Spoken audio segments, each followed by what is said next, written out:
Hey, thanks for checking out Nuts and Bolts with Tone, and welcome to my channel. Today we have a diesel. We have a 7.3, I think it's a 96, it's an OBS diesel, and it has a leak in the valley. So in the valley of a 7.3, there are sections. So in the front, you have the fuel filter housing, and you have kind of a little divot. You have a little pond, a little area for a pond, and then there's like a upraise, right? And there's a section here. And in the older, I believe it's the OBS, I think it's like 93 to 97. I'm not exactly sure on the year, but it's a 96, and I've done a bunch of them. And then after that area, you have another little pond, and then you have an area in the back where the fuel will run off and go down. Well, in the front area, if you have a fuel leak there, most of the time it's your water separator on the fuel filter housing. Sometimes it's your fuel filter housing, but 99% of the time when you have a leak up there, it's your water fuel separator. And that just bolts right onto the fuel filter, the fuel filter housing. And if you have a leak in the second area and not the front, then it's the mechanical fuel pump. This engine has a mechanical fuel pump that goes right down in the valley, and it's got a tappet that's about this big around, and that rides off the camshaft, and that pulls fuel from the fuel bowl, and then it puts it back into the fuel bowl. No, it pulls fuel into the pump through the filter, or vice versa. I can't remember. And then it makes then it has a second stage, which is a high pressure. So it's kind of got two functions. Now this pump can cause you drivability problems. I had one time where I kept getting I think it was the fuel filter light would pop up on the dash. And man, we pulled the pump, we went into the tank and pulled the strainer and ended up doing the pump because it wasn't providing, it had the low side pressure but not the high side pressure. So these pumps can cause a lot of problems, but most of the time that I've replaced them, it's been from a leak. Now this one was different than the ones I've done. There's two different styles. There's a California and a non-California. I believe it's the California emissions. That's what I was told. So in the past, I've always had this fuel pump, and behind it was this big giant fuel damper, this Bosch damper. And every time you look up a diagram for this fuel pump, that damper is not in the picture. And we had a real hard time finding that. But luckily this one didn't have it, made it a lot easier. So let me show you how to do this fuel pump a whole lot easier than the book. The book tells you to take a big giant step that you don't need to do. So before I do that, hit the like button, hit the subscribe button, and hit the bell you get notified of all my future content, which you definitely do not want to miss. All right, let's get into it. Let me show you how to do this. 1996 Ford 7.3 Powerstroke. Now this is the older style, and it came in just for an oil change, and I noticed some fuel in the valley. Not abnormal in a 7.3.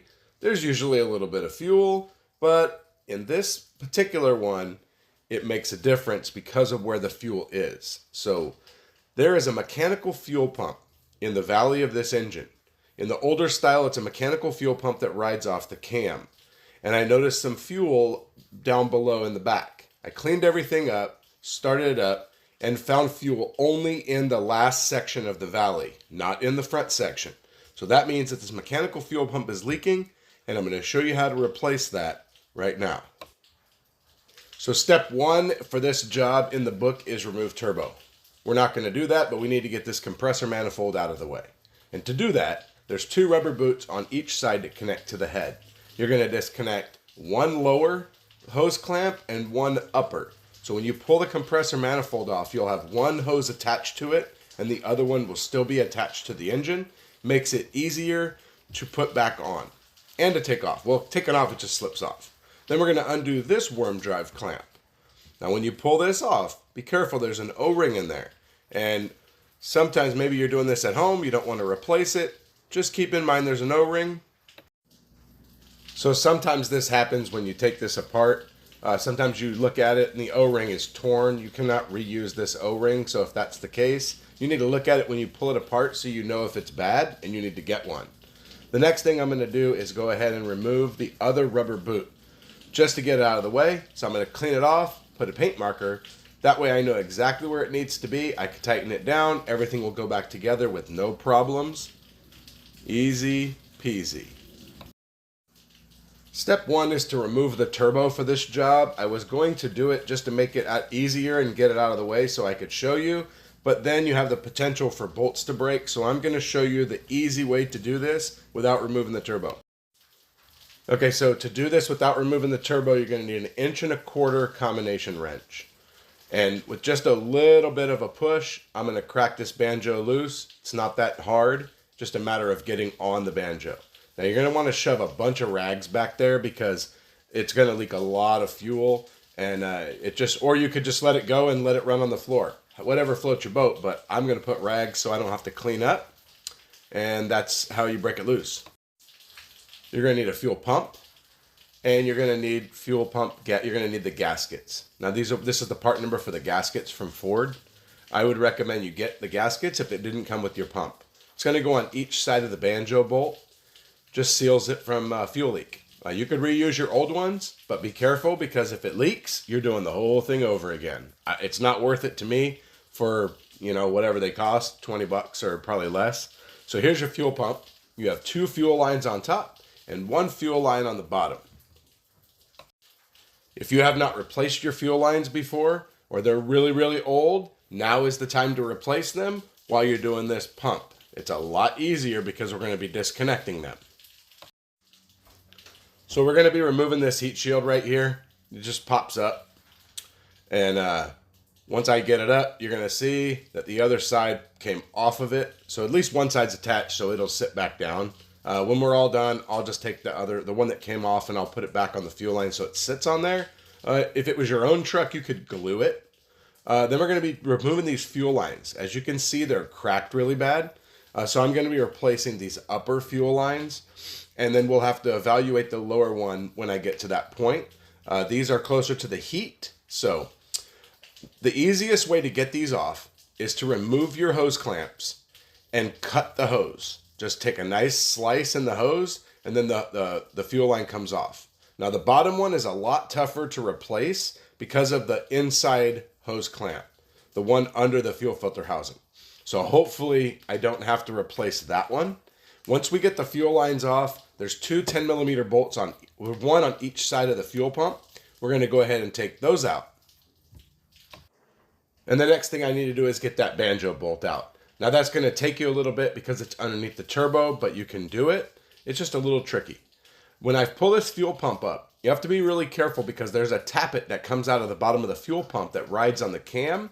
And you want to make sure it does not fall out when you pull the fuel pump out, because that would fall directly in the engine. If you're doing this job, replace your fuel filter. That way, you have a fresh fuel filter, and you could remove all the fuel from the bowl to make it a lot less messy. Now, there's 2 ways to do it. One way is a screwdriver. Put a screwdriver between the 2 slots, and you usually got to hit it with a hammer, hit it with a dead blow, whatever, if you don't have the socket for it. The other way you can do it, which is the way I usually do it, you take an oil filter wrench and you just put it in between there, and usually I can set it up and I can crack it loose, and then I just do the reverse to put it back on. That's just what Once you get your fuel filter out, I usually use like a little turkey baster. I have a couple in my toolbox, and I use those, and I suck all the fuel out just to make less of a mess. And then you're just going to shove a bunch of rags back there. 2 or 3, you're going to have to probably cycle them. It's going to still make a big mess. When you drain the fuel out of the fuel filter bowl, you want to do a good inspection. This one actually has a broken fuel heater. The customer declined fixing it. There's a kit you can get to replace just the heater. This customer is moving to Florida, so I just disabled it and moved along. All right, got my hose clamps off and getting ready to cut those hoses. For the one down below, you can see the hose clamp down there. You're going to need like a wobble and a long extension, or maybe a screwdriver, whatever works for you. And you're going to go ahead and loosen that hose clamp down below. You're also going to need like a long trim popper tool, or sometimes you can use like long needle nose, just whatever you need to do to get that hose off of the fuel pump. All right, once you get the upper fuel lines off, it'll be easier to get to the lower one. So I'm going to remove these upper ones and we'll deal with the lower one.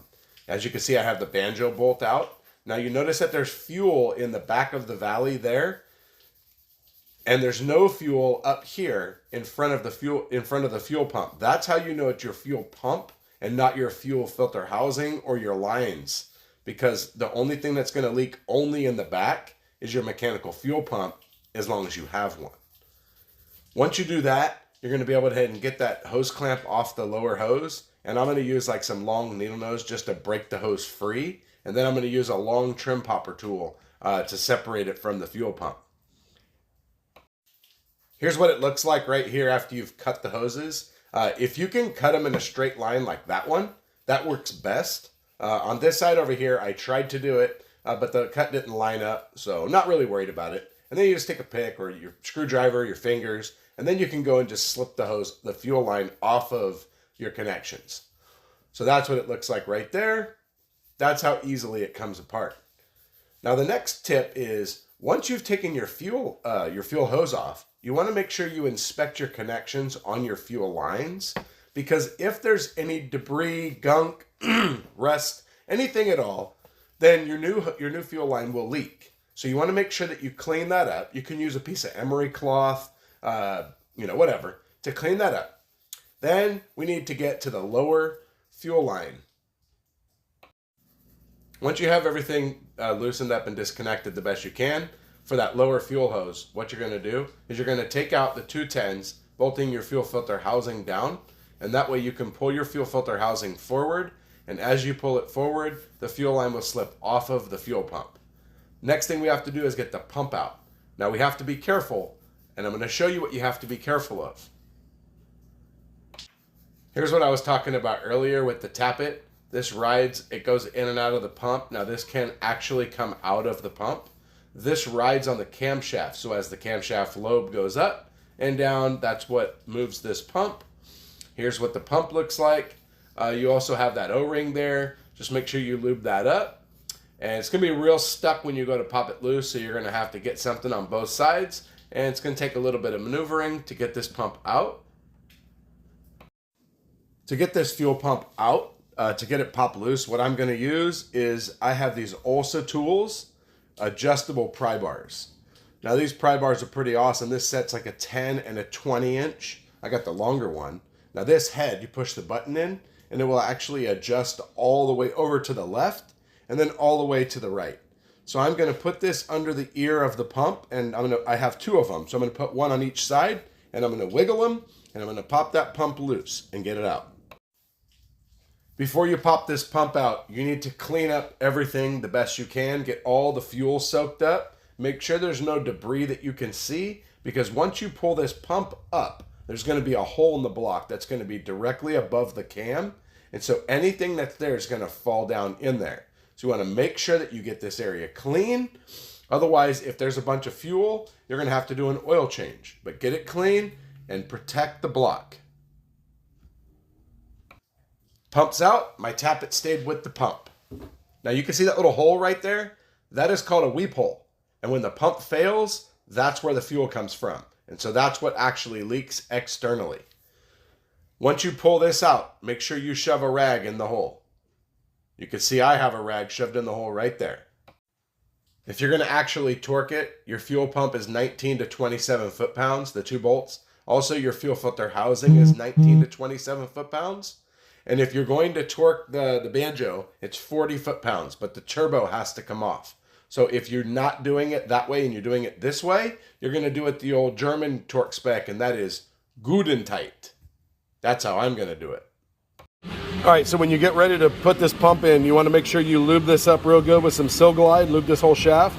And what I do is I like to lube up this port right here and both of these. So when I slide the fuel hoses on there, they slide on easier.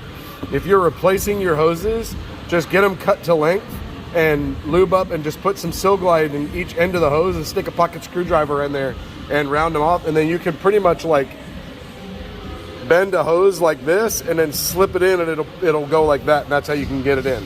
All right, let me get this ready to go in.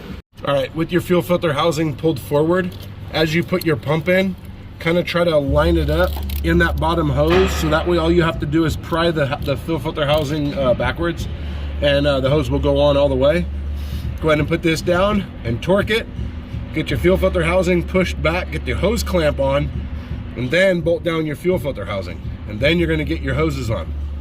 Now this one's gonna be a little trickier because there's not a lot of room, so you're probably gonna have to slide the hose on this way and then slide it back this way. So get your hose clamps ready to go. All right, the last tip is this. You wanna get your fuel pump in where it's almost all the way cinched down, but leave it where it wiggles, and get your banjo fitting back there in and get it started and get it run most of the way in.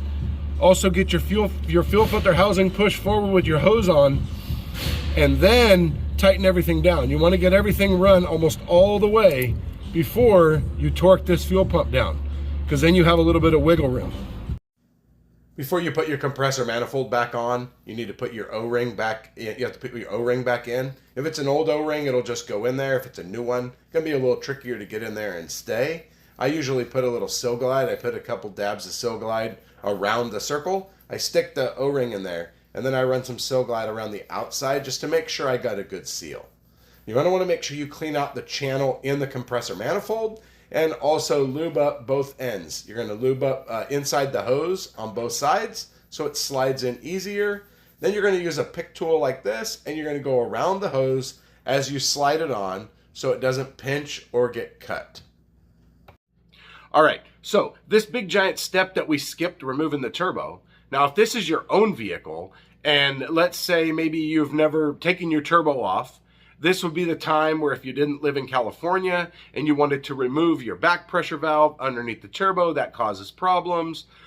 This would be the time that you'd want to address that. Or if you had a leak, an oil leak under the turbo, that's usually your pedestal, your valve that's leaking back there. So this would be the time to do that, or if you wanted to rebuild your turbo. But if you don't need to do those things, or if you're doing this in the shop and you're a technician, you definitely don't want to do that. Because then when you go do that, you have to worry about bolts breaking, its exhaust. You got all kinds of issues back there that you don't need to mess with. Hence the fact that I did not remove the turbo. You do not want to do it if you don't have to. Now you do need a long 1¼ inch wrench. It's got to be a combination wrench where your box end has a little bit of a bend. Like most combination wrenches are like this, and then the box end kind of goes like that. So you definitely need that angle of the box. You could probably do it with a regular. It'd be hard. You might round that banjo off, but this is how you do it. So I hope I helped you in feeling comfortable doing this, and also figuring out how to isolate this the fuel leaks in these engines. They're a pain in the butt. It took me like probably 25 minutes to get all the fuel cleaned out of all the areas so I could find that the fuel pump was leaking.